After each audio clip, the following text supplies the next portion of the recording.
Now we proceed the third part of this module, which is it focus on the inventory and warehousing.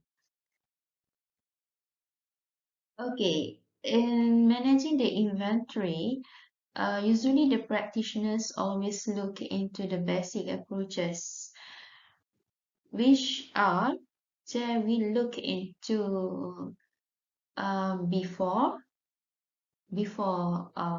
order, which is they have to constant order how much to order and when to order, when the exact time to order that goods. Okay, and the practitioners also need to look now the situation now, which once the order have received, they need to think where the inventory should be kept. Okay, and what are the specific line items should be available at specific location. Okay, so let me give example. Okay, uh we take one of the famous retail outlets. Okay, so Aeon.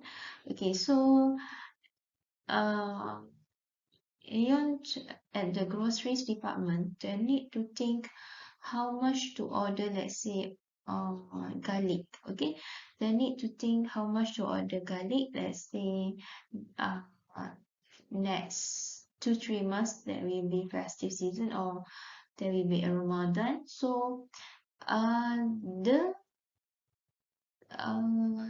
buying department need to think how much garlic, how many garlics that need to be, how many dozens of garlics need to be ordered from the supplier, and when the exact time to order, because they need to make sure that the that garlics need to be at in the outlets, okay, in the outlet at the right time.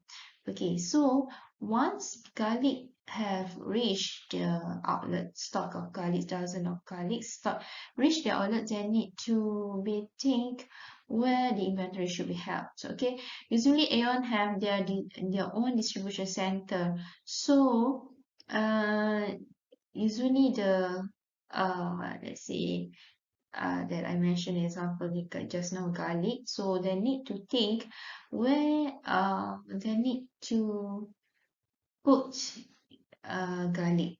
Okay, where the event garlic stock garlic they need to put. Okay, and then they need to think when the exact times so that garlic is at the specific location.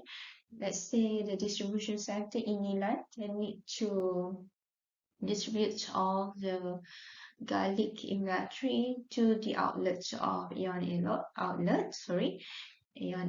So they need to make sure that garlic will be available at a specific location at the right time with the right quantity. Okay.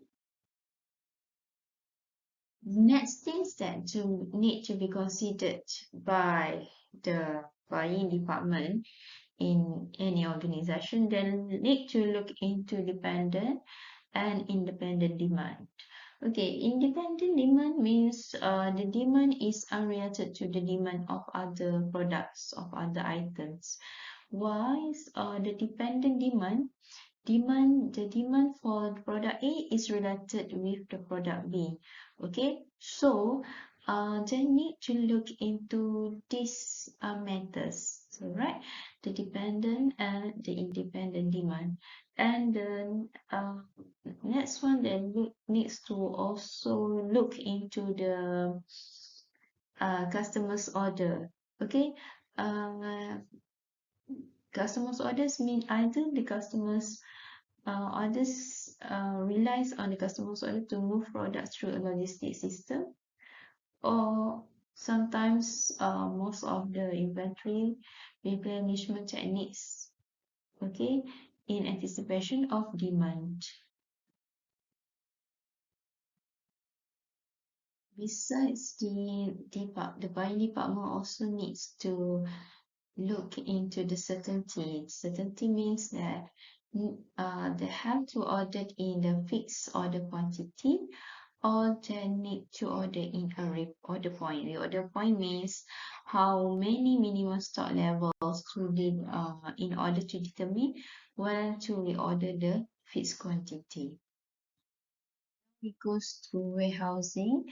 Okay, warehousing is very important in logistic process. Do you know why it is important?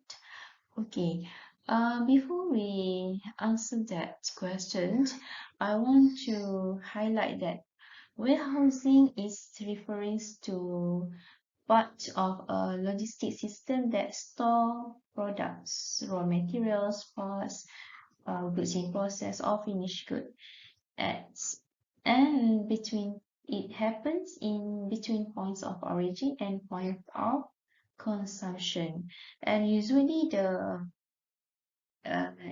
during the warehousing there are the transportations which are substitutes for each other. Okay, now we refers to this figure, which is adapted from the textbook, logistic textbook. Okay, in this figure, you can see where the warehouse function is located. Okay, so in A, it is inbound logistic system. Okay, students, bear in your mind that inbound logistic systems, it is the process from the suppliers they provide supply the raw materials to the manufacturers. Okay, this is what we call as inbound logistic system.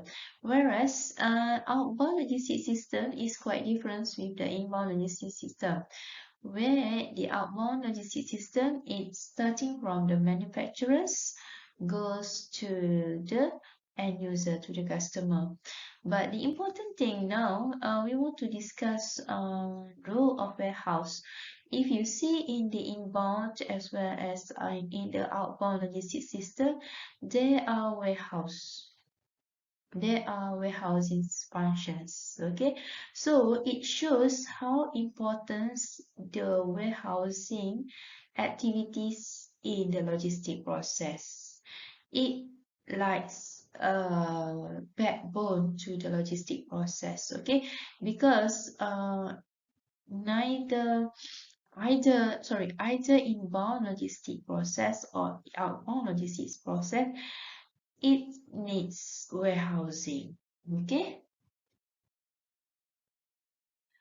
what are the basic warehouse decisions that need to be concerned by the logisticians? Okay, so here we can see there are few factors in determining the warehouse decisions among the logistician. Okay, so the first one in terms of ownership. Okay, there are the public warehouse, uh, contract warehouse, private warehouse. So I hope you can identify what is the public warehouse, contract warehouse, and also the private warehouse. Okay, all of these warehouse, of each warehouse, they have their own value added, and they have their own limitations. Okay, so next point is the logisticians also needs to look in terms of centralized or decentralized warehousing, which is they need to concentrate on how many of warehousing, okay, which able to gather the requirements of the distributor, how many that uh, do the distributor needs in stocking, in storage their product. Okay, and then in terms of location, next is they also needs to think about the size of warehouse. Okay, and the layout of warehouse. Okay, for your information, the layout of warehouse is depending to the types of the goods. Okay, not all the warehouse having same similar layout. Okay, actually there are the system of the layout in warehouse is different due to the uh, due to the product itself. Okay, it depends with types of the product. And the next point is, I think it is very important for in warehousing, where before we uh, before we rent a public, or we hire, or we rent, or we buy a warehouse, we need to look into what kinds of product, okay, what kinds of product that we are carrying. Okay, figure shows the conclusion of basic warehousing decisions. Okay, so either the parties involved in the warehouse, okay, like distributors or retailers, okay, either they will need to have a private warehouse or public warehouse. Each of these types of warehouse have their own limitation and they have their own benefits, okay.